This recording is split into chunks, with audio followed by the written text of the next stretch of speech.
Hi, welcome to the Commission Recap for our meeting that was held on Tuesday, October 21st. I'm Commissioner Bullis, and I'm here with our Chief Civil Deputy Attorney, Chris Crockett, and also the Executive Assistant to our Clerk Auditor, Craig Brandt. And they're going to help me explain something that maybe the public wonders when we have a meeting, and that is, when do we do a voice vote and when do we do a roll call vote? So we do a roll call vote that's required on ordinances and resolutions. And Craig, will you tell us about the ordinances and why we do a roll call there, or what an ordinance is? Well, an ordinance is a change to county code. It's a vehicle that we're authorized to use to change the code in the county, law in the county. Okay. And resolutions, Chris, not quite as clear.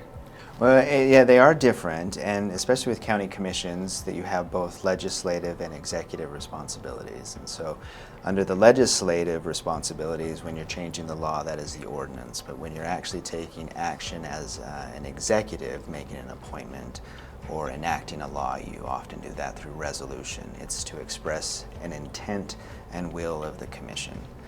When it comes to roll call votes, the law actually just requires under the Open and Public Meetings Act that each vote be identified as to who voted, whether they voted yes, whether they voted no, or whether they were absent. And so in the minutes, whether it's an ordinance, resolution, or contract, we have to identify who actually said what and how they voted.